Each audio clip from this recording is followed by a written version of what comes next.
প্রথম দফার নির্বাচনের এখনো মাসখানেকও বাকি নেই, আর তার আগে বাঘাযতীনের পূর্ব ফুলবাগান এলাকায় শুট আউটের ঘটনা। গুলিতে একজন তৃণমূল কর্মীর মৃত্যু হয়েছে। বাঘাযতীনের এক বহুতলের ছাদে গতকাল মাঝরাতে অন্তত ৩ রাউন্ড গুলি চলেছে, এমনটাই খবর পাওয়া গিয়েছে। এই ঘটনায় পুলিশ ইতিমধ্যে 4 জনকে গ্রেফতার করেছে। সরাসরি চলে যাব, আমাদের প্রতিনিধি আবির দত্ত রয়েছেন আমাদের সঙ্গে।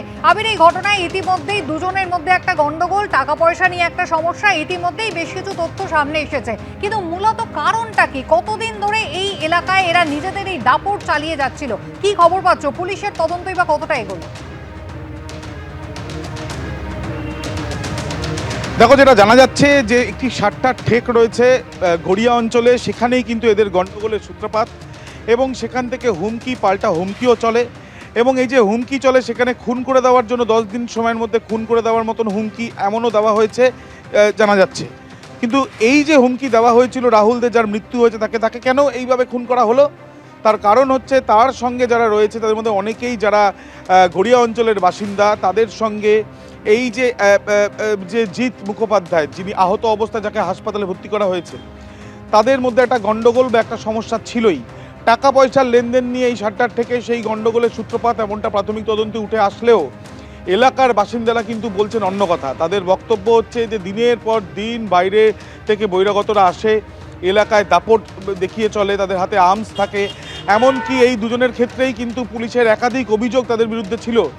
এবং যেটা জানা যাচ্ছে যে রাহুল মুখোপাধ্যায়, জিৎ মুখোপাধ্যায় যে হাসপাতালে এখন চিকিৎসাধীন, তার বিরুদ্ধে কী অভিযোগ?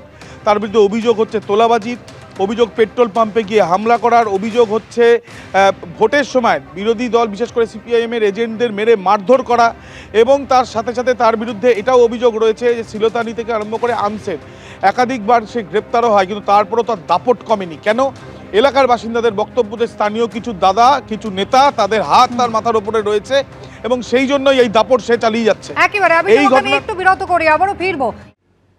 রামনবমীর মিছিল কিন্তু ইতিমধ্যেই শুরু হয়ে গিয়েছে। পাশাপাশি দু জায়গার ছবি আপনাদের দেখাবো। একদিকে ভবানীপুর, যেখানে শুভেন্দু অধিকারী তিনি নিজে মিছিলে সামিল হয়েছেন, আর অন্যদিকে হাওড়ার কাজীপাড়া কড়া নিরাপত্তার বন্দোবস্ত রয়েছে। দেখছেন কেন্দ্রীয় বাহিনীও কিন্তু মোতায়েন রয়েছে।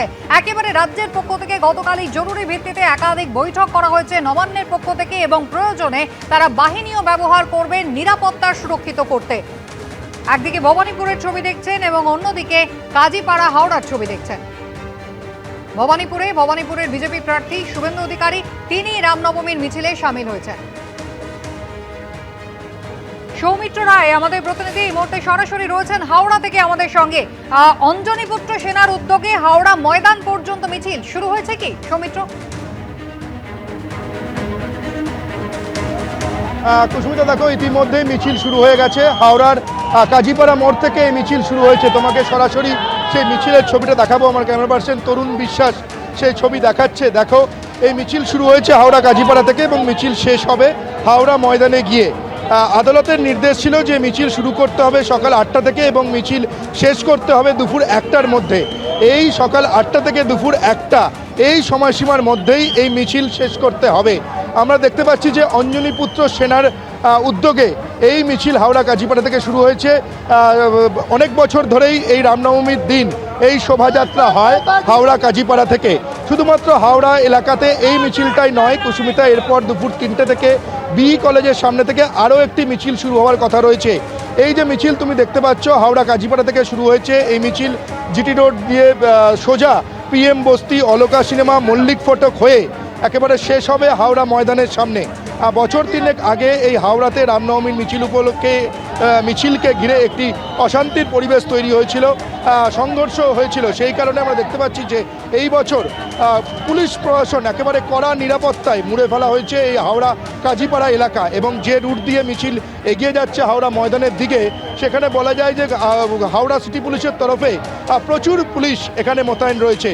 হাওড়া সিটি পুলিশের যেমন পুলিশ কর্মী তারা যেমন এখানে রয়েছেন, সিনিয়র অফিসিয়ালস তারা রয়েছেন, এবং হাওড়ার পুলিশ কমিশনার তিনি নিজে 2বার এই হাওড়া কাজীপাড়া তিনি ভিজিট করেছেন, এবং যে এলাকা দিয়ে এই মিছিল এগিয়ে যাবে পুলিশ কমিশনার নিজে সে এলাকা নিজে তিনি ঘুরে দেখেছেন তার ফোর্সকে নিয়ে।